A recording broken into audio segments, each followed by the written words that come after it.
Lady leader of this country. दीदी दीदी दीदी उधर तरफ दीदी।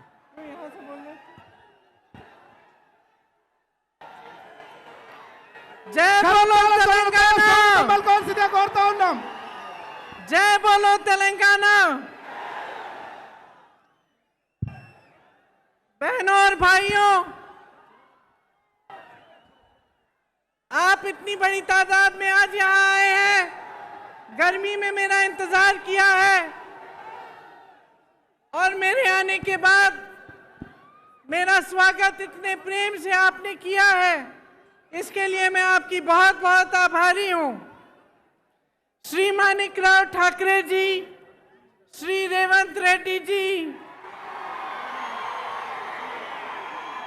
श्री भट्टी विक्रमारका जी, श्री उत्तम रेड्डी जी, श्री जीवन रेड्डी जी, श्री जाना रेड्डी जी, श्री हनुमंतराव जी, श्री पोनल्ला लक्ष्मैया जी, मोहम्मद अजहरुद्दीन जी, श्री बलराम नायक जी, श्रीमती रेणुका चौधरी, श्री अली शब्बीर जी, सीतक्का जी, श्री मधु गौड़ जी, श्री जग्गा रेड्डी जी, श्री के राजू जी, श्री नरसिम्हा रेड्डी जी, वामसी जी, संपत जी, नदीम जावेद जी और रोहित चौधरी जी। यहाँ पर उपस्थित मंच पे सारे कांग्रेस पार्टी के नेतागण, पदाधिकारी और यहाँ पर जितने भी उपस्थित कांग्रेस पार्टी के कार्यकर्ता हैं, आप सबका इस सभा में बहुत बहुत स्वागत। आप तेलंगाना को मां बोलते हैं। ये एक जमीन का टुकड़ा नहीं है आपके लिए, ना एक नक्शे पे बनाई हुई लकीर है। ये आपके लिए वो धरती है जिसे आप मां समान मानते हैं, जिसके लिए आपके दिल में वो श्रद्धा है, वो प्रेम है और वो निष्ठा है जो एक बेटे या एक बेटी की अपने मां के प्रति होती है। शायद आप हट जाएं तो देख पाएंगे। इस धरती के लिए दिख रही हूं।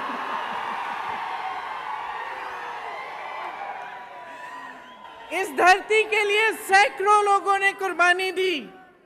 वीर श्रीकांताचार्य और सैकड़ों अमर वीरों ने तेलंगाना के लिए एक सपना देखा था और उस सपने के लिए उन्होंने अपना जीवन दिया। मित्रुलारा, कोशिश करूंगी। तेलंगाना विद्यार्थी అమరవీరులు ఏ ఆకాంక్షల కోసం ఆత్మ బలిదానాలు చేసుకున్నారు। ठीक बोला? उनकी क्या इच्छा थी, उनकी क्या आशा थी?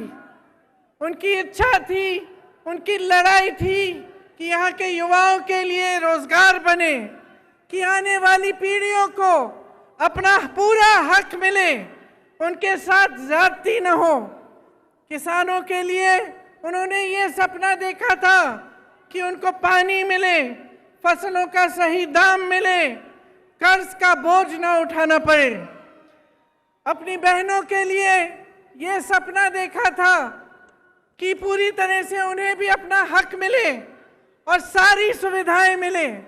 वारंगल, रेंगारेड्डी, रेड्डी, नलगोंडा, करीमनगर, महबूबनगर जैसे शहर भी हैदराबाद की तरह विकसित हो, उनका नाम भी पूरी देश दुनिया में मशहूर हो।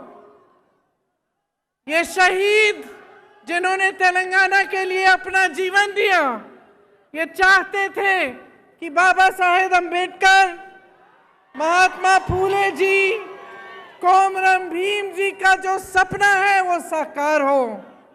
सबको सामाजिक न्याय मिले, सबको समान हक मिले। पूरे तेलंगाना का यही नारा था, नीरू निद्दलू नियामकालू। पानी, फंड्स और रोजगार, यही आप सबका नारा था। इसके लिए सैकड़ों कुर्बानियां दी गई। किसान, युवा, महिलाएं, दलित, आदिवासी सब आंदोलन के नायक थे। यहाँ की बेटियां इस आंदोलन के नायक थे। ऐसा कोई एक नेता नहीं था जिसने इस आंदोलन को आगे बढ़ाया। ये आपका आंदोलन था, तेलंगाना की धरती के बेटे और बेटियों का आंदोलन था। उन्होंने कुर्बानियां दी, उन्होंने आंदोलन किया और इन कुर्बानियों की वजह से आज हम तेलंगाना प्रदेश में खड़े हैं। आप तो जानते ही होंगे, मेरे परिवार ने भी कई कुर्बानियां दी इस देश के लिए। इंदिरा भी शहीद हुई। मिट्टी के लिए कुर्बान होने का मतलब क्या होता है, ये मैं जानती हूं, मेरा परिवार जानता है और समझता है। जब हम सब कहते हैं कि किसी शहीद की कुर्बानी व्यर्थ नहीं होनी चाहिए, तो इसका मतलब क्या होता है, मेरे परिवार के सदस्य जानते हैं। और यहाँ तेलंगाना में एक एक पुरुष, एक एक महिला जानती है, क्योंकि आप में से हजारों लोगों ने यही कुर्बानी दी अपने प्रदेश के लिए और अपने देश के लिए। कुर्बानियां एक विचार के लिए दी जाती हैं। दिल में जो इंसान जिस चीज में विश्वास करता है, जिसके लिए लड़ता है, उसके लिए कुर्बानी दी जाती है। जब सैकड़ों युवाओं ने तेलंगाना के लिए कुर्बानी दी, तो मेरी मां सोनिया जी ने गहराई से ये समझा कि यहाँ की आवाज क्या है, यहाँ की जनता क्या चाहती है। और मुझे याद है कि एक सरल निर्णय नहीं था, एक तरह से एक मुश्किल निर्णय था, क्योंकि अगर सोनिया जी उस समय सत्ता के बारे में सोचती या अपनी पार्टी के लिए राजनीति के बारे में सोचती, तो शायद ये निर्णय नहीं ले पाती। लेकिन सोनिया जी ने आपके बारे में सोचा, आपकी इच्छा के बारे में सोचा, जो आंदोलन आपने बनाया था उसके बारे में सोचा, जो आप चाहते थे उसको सुना, समझा और तभी ये निर्णय लिया गया। तेलंगाना जब बना तो ये स्पष्ट था कि ये प्रदेश अपना रास्ता अपने आप तय करेगा। सबकी यही इच्छा थी और आशा थी कि एक मजबूत प्रदेश बनेगा, कि जितनी आशाएं आंदोलन में व्यक्त की गई थी, जितने बलिदान दिए गए थे, उनका आदर होता। और सब चाहते थे कि चाहे हमारी सरकार बने, चाहे किसी और की सरकार बने, लेकिन तेलंगाना एक नया प्रदेश बना है, अपने आंदोलन से उभरा है। इसमें सब किसान, दलित, आदिवासी, जनता, युवा सब शामिल हुए। तो हम सब चाहते थे कि कैसी भी सरकार आए, चाहे हमारी सरकार भी ना हो, लेकिन तेलंगाना के लिए कुछ अच्छा करके जाएगी और कुछ बनाएगी और आपको विकसित बनाने के लिए दिन रात काम करेगी। लेकिन अफसोस की बात है कि जो सपना और जो आपकी इच्छा थी नीरू निद्दलू नियामकालू की, वो अभी तक पूरी नहीं हुई। आज परिस्थितियां ये है कि सत्ताधारी नेताओं को ही पानी मिल रहा है। सारा फंड सत्ताधारी नेताओं को ही मिल रहा है। और सारी जो नौकरियां हैं यहाँ के युवाओं को मिलने के बजाय उनके करीबियों और उनके दोस्तों को मिलती हैं। ये आपका सपना नहीं था। बीआरएस सरकार यहाँ एक शासन चला रही है जिसमें आपके सपने साकार नहीं हो पा रहे हैं। उनको शायद ये लगता है कि ये प्रदेश उनकी जागीर है और वे इसके नए जागीरदार हैं। लेकिन इसके लिए आप नहीं लड़े। इसके लिए आपके बहनों, आपकी भाइयों ने बलिदान नहीं दिया। इसके लिए आपका आंदोलन नहीं चला। आपका आंदोलन इसलिए चला कि आपको अपना पूरा हक मिले, कि जितने रोजगार बन रहे हैं वो यहाँ के युवाओं और युवतियों को मिले। और इसीलिए जब बीआरएस की सरकार ने कहा कि वो आपको कर्ज मुक्त करना चाहती हैं और ये वादा दिया, 2.5 लाख किसानों पर आज भी 1.5 लाख रुपए का कर्ज है। 2.5 लाख किसानों पर एक एक किसान पर कर्ज है और आपको अभी तक कर्ज मुक्त नहीं किया है, अपना वादा पूरा नहीं किया। 8,000 किसानों ने 2014 से लेकर आज तक आत्महत्या कर डाली। रोजाना लगभग 3 किसान आत्महत्या करते हैं। केसीआर जी ने कहा था कि हर घर में एक नौकरी देंगे। मैं आप सबसे पूछना चाहती हूं, आपके घरों में नौकरी मिली कि नहीं? नहीं मिली। नहीं। यहाँ के हाल में यहाँ के 40 लाख युवा बेरोजगार हैं। 2018 में इन्होंने कहा था कि हर महीने 3,000 रुपए बेरोजगारी का भत्ता मिलेगा। आपको मिल रहा है ये भत्ता? अगर भत्ता देते तो एक युवा को आज 1.5 लाख से ज्यादा रुपए मिलते। क्या मिल रहे हैं आपको? क्या मिले आपको? 2 लाख नौकरियों के पद खाली पड़े हैं, सरकार में भरे नहीं गए हैं, आपको नहीं दिए गए। भर्तियों का खाल देखिए, टीपीएससी का पेपर लीक हो गया, कोई एक्शन लिया इन्होंने? किसी पे कार्रवाई हुई? जिन बच्चों ने मेहनत से पढ़ाई की थी, जिनके माता पिता ने अपनी मेहनत और ईमानदारी की कमाई से उनकी फीस दी थी ट्यूशन के लिए, उनकी कोई मदद, कोई सहायता हुई? तो पिछले 9 सालों में 12 स्टेट यूनिवर्सिटीज में एक भी भर्ती नहीं हुई है। सोचिए आप, ओस्मानिया जैसी तमाम यूनिवर्सिटीज टीचर्स और फंड की कमी से जुड़ रही हैं। एक भी सरकारी यूनिवर्सिटी नहीं बनाई गई। प्राइवेट यूनिवर्सिटी जरूर बनाई हैं जिसमें आपको लूटा जाता है और फीस इतनी ज्यादा होती है कि आधी जनता तो उसको दे नहीं पाती।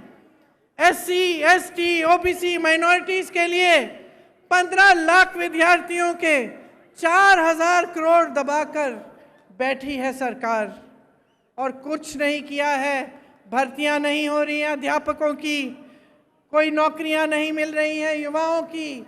तो ये परिस्थितियां हैं आज आपकी। आपको बहुत चीजें कही गई थी, बहुत वादे किए गए थे, लेकिन वो वादे पूरे नहीं किए। आप शायद जानते नहीं होंगे कि बच्चों के स्कूल भी कम हो गए हैं। कम बच्चे एनरोल हो रहे हैं पाठशालाओं में और शिक्षा का ही बजट कम कर दिया है। हाँ? आप सोचिए,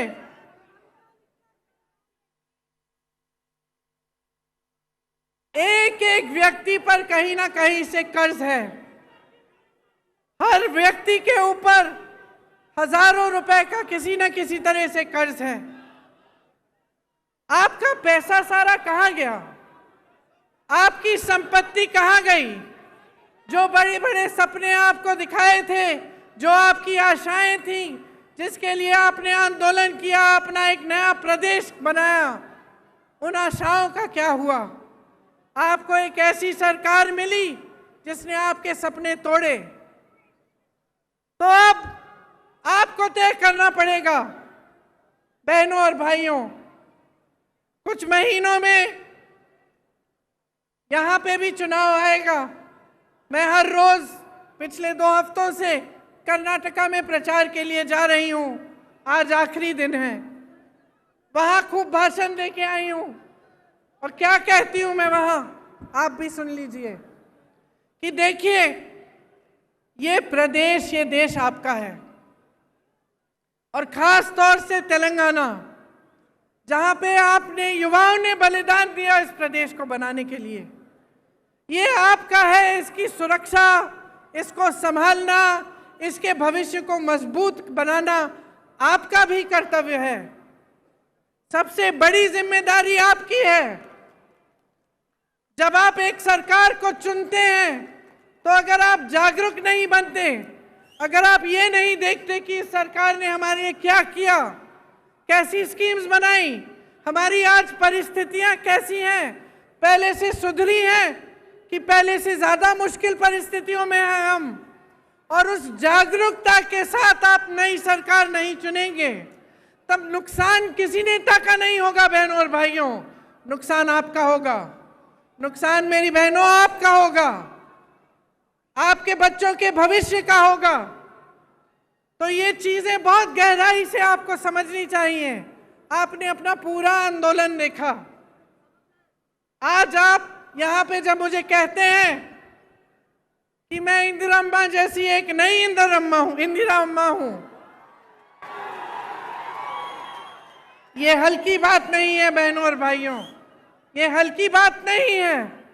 जब आप ऐसे कहते हैं तो मुझे अपनी जिम्मेदारी का एहसास होता है, क्योंकि आप उस महिला को याद कर रहे हैं जो 40 साल से पहले ही गुजर चुकी हैं, शहीद हो गई देश के लिए 1984 में। आज हम 2023 में हैं, लेकिन आप उनको श्रद्धा के साथ, श्रद्धा पूर्वक, प्रेम के साथ याद कर रहे हैं, और आप अभी भी आशा रख रहे हैं कि उनकी तरह कोई आपकी मदद करे, क्योंकि वो एक ईमानदार नेता थी, अपनी देश के लिए समर्पित थी और आपके भविष्य के लिए समर्पित थी। तो जब आप ऐसा कहते हैं तो मेरे मन में एक बहुत बड़ी जिम्मेदारी का एहसास होता है कि आपके सामने खड़े होकर मैं ना झूठे वादे कर सकती हूँ, ना झूठी बातें बता सकती हूँ, और आपके सामने जब मैं खड़ी होती हूँ तो ईमानदारी से मैं सच बोलना चाहती हूँ, और मैं यही कहना चाहती हूँ जिसमें आपकी भलाई है। इसीलिए आपने सोनिया अम्मा का नाम भी लिया, और आपको मालूम है कि आपके प्रदेश को बनाने में उनकी भूमिका बहुत रही। मैं उनकी बेटी हूँ। यहाँ अगर आपके सामने खड़ी हूँ तो मैं समझती हूँ कि ये निर्णय उन्होंने पूरी जिम्मेदारी से लिया, और वे भी आपके लिए आजीवन समर्पित रही। तो अब आपकी भलाई की बात क्या है? आपकी भलाई की बात यह है कि आप एकदम जागरूक बने। आजकल जैसे राजनीति यहाँ चल रही है पूरे देश में, कि काम कोई नहीं कर रहा है, दूसरों के काम पर अपना नाम डाला जा रहा है। चुनाव के समय आपकी बातों को करने के बजाय दुनिया भर की बातें चल रही हैं। धर्म के नाम पर, जाति के नाम पर आपको गुमराह किया जाता है, आपके जज्बातों को उभारा जाता है ताकि आपका वोट मिल जाए, सत्ता मिल जाए, और उसके बाद कोई काम करने की जरूरत नहीं है, क्योंकि 5 साल बाद फिर से आपके जज्बातों पर वोट मांगेंगे, अपने काम पर वोट नहीं मांगेंगे, विकास पर वोट नहीं मांगेंगे। ये जो bye bye Modi bye bye KCR आपने लिखा है, अगर आप सचमुच बाय बाय चाहते हैं तो अपनी जिम्मेदारी को समझिए।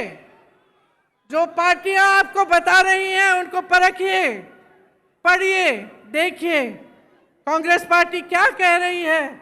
आज ये हैदराबाद का यूथ डिक्लेरेशन किया गया, ये आपका सम्मान है कि हम आज ये डिक्लेरेशन कर रहे हैं। और हम सब नेता यहाँ बैठे हुए, सब जो यहाँ मौजूद हैं, इस डिक्लेरेशन के लिए आपके प्रति जवाबदेह बनेंगे।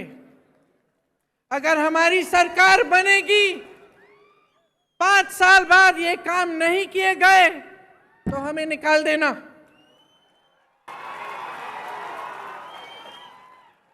क्योंकि आज अगर हम सब ये इस मंच में बैठे हैं तो आपने बिठाया है और इसका एहसास हम सबके दिलों में होना चाहिए। इस यूथ डिक्लेरेशन में ये कहा है हमने कि आंदोलन में शहीद परिवारों के लिए, शहीदों के परिवारों के लिए एक सदस्य को जरूर सरकारी नौकरी मिलेगी।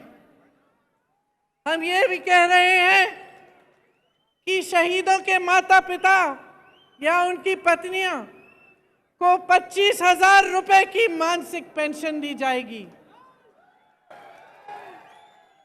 2 लाख सरकारी पद जो आज खाली पड़े हैं, इनको 1 साल के अंदर अंदर हम भरना चाहते हैं और इसका पूरा प्रयास करेंगे।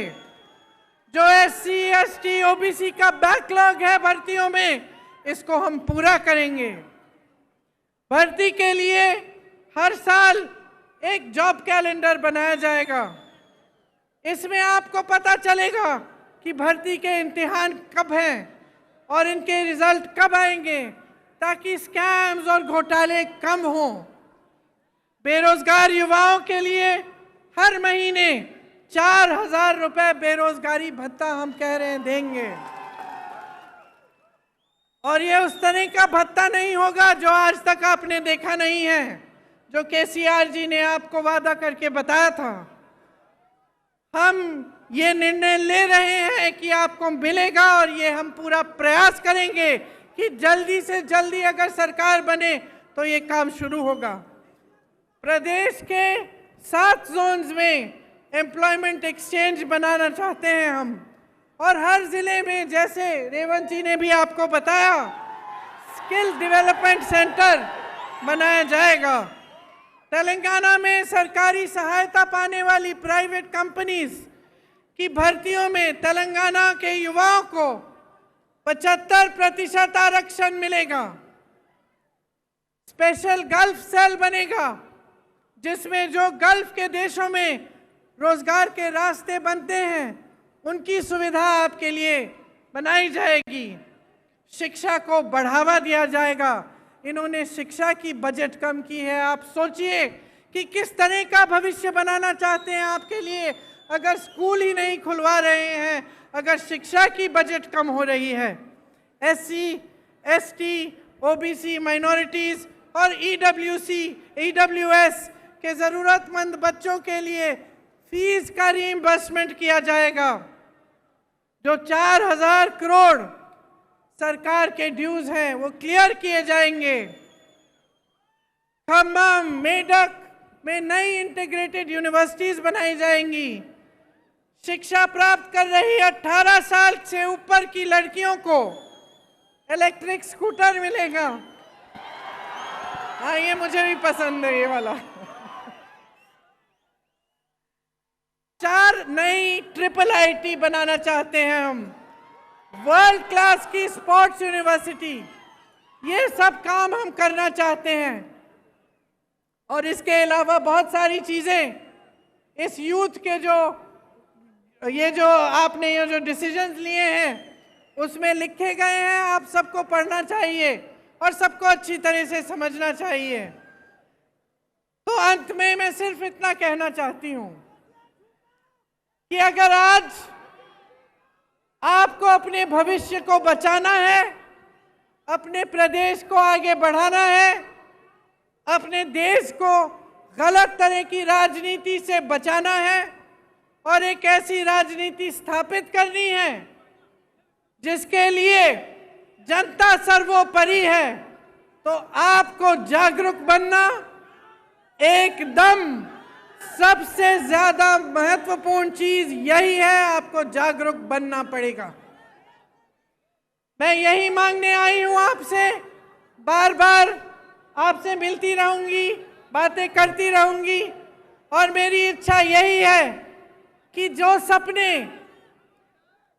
शहीदों ने, आपकी बहनों, आपके भाइयों ने आपके प्रदेश के लिए देखे, जिन सपनों को साकार करने के लिए सोनिया अम्मा ने और कांग्रेस पार्टी ने ये निर्णय लिया था और जिस प्रदेश के लिए इंदिरा अम्मा ने दिन रात काम किया था, वो एक विकसित मजबूत प्रदेश बने जो पूरी दुनिया में मशहूर रहे।